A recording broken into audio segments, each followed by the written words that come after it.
I've decided I don't believe in depression anymore. Now, look, stop right there. I want you just to listen to me for a second and hear me out.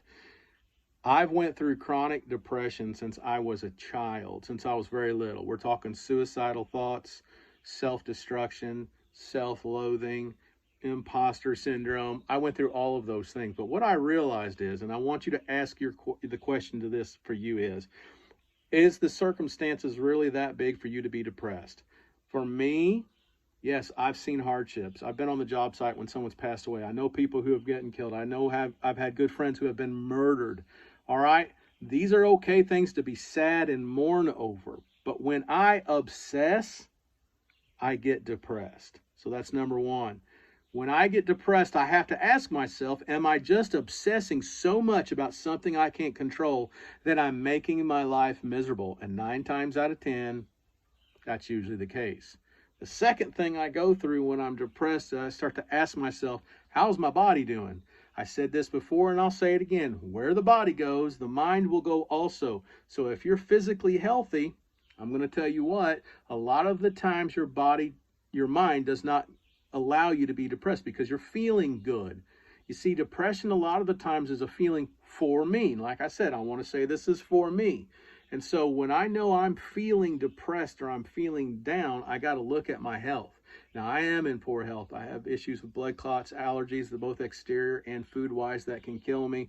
I have these episodes where my heart dips down below 30 beats per minute. I cannot completely close my hands anymore. My joints are inflamed and I have a horrible problem with inflammation, and I am seeing doctors about these things, trying to make it work and figure out what's going on. I also have what's called chronic sleep deprivation, which is different than sleep apnea, but I also have central sleep apnea on top of all those things. My body goes through constant pain and agony. I have arthritis in my back in 3 places, one in my neck, mid back, lower back from sports injuries. And I'm going to tell you something, they cause a great deal of problems and also expose and pinch nerves. Wow, that's a lot to get depressed about, right? And so my body will tell me I'm depressed, but what I've got to start to do is seek out the positives in life. I had a guy post one time, I lost everything, but all I have is this apartment. Look, you got a roof over your head. That's something positive. Look, and I had another person say, hey, I lost everything, but at least I got food in my belly. At least I've got a roof over my head. Always be looking for positive things. And this is one of the reasons why I don't believe in depression for me now, because, look, a lot of bad things have happened to me in my life, yet I'm going to choose joy. Joy is a choice for me today, and I hope it's a choice for you today. I had a grandmother lived in Germany. She knew what it was like to go through the bomb raids. She used to say, don't have any more than 2 children because you can't put more than 2 children under your arms when you're running to the bomb shelter. She knew what it was like to see Russian soldiers come in, and she knew what it was like for her husband to be taken by the Nazis and questioned. She knew what it was like to have close friends being taken by the Nazis and tortured to death. This woman had horrible diabetes in such a way that she lost the use of her legs older in life, and yet she was one of the most joyful people I ever met in my whole life. Her presence was intoxicating to me as a kid. Why? Because my Oma figured something out. Though the circumstances around me are depressing, though the people around me are depressing, though my body may be acting depressing, my mind is what I say it is. My attitude is what I say it is, and I choose joy.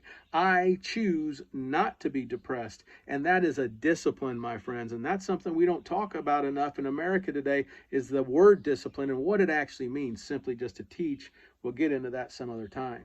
Again, I'm just a guy from Indiana. I'm a hillbilly out here in the hills and hollers. And what I want to explain to you is when my body stopped working and I couldn't work like I wanted to, I had to start sharpening this so I could figure out ways to make money for my family and still move forward, because disability wasn't an option for us. We were at the brink of losing everything we had. I had to have action. I had to move forward, and we did, and it turned out just great for me, and it can you too. And I want you to know that I understand very much what it feels like when you feel as though, hey, the world would be better off without me. But I'm here to tell you the world is not better off without you. The good Lord made you, and he loves you, and I love you. And I can say I love you without knowing you, because if God can love me, I can love you. Look, and there are people in your life that desperately need you to be there for them. So don't quit. Don't give up, because this time that you're going through that's hard or that's dark is temporary, and you will get through it. Decide within yourself to discipline yourself, to choose joy, to keep putting one foot in front of the other, to be absolutely 110% determined to get through this, and you will. Surround yourself with great people too. Look, you are the company you keep. If there's people that are constantly being negative, there's people who are constantly dragging you down, encouraging you to do the next wrong thing, you got to get away from these people. You got to spend time with people who are going to nurture you, love you, pray about them, find them. If you don't see them, find them, seek them out. And I'm going to tell you, whether you believe in God or the universe, they will come. So don't give up. You are loved. You are worth it.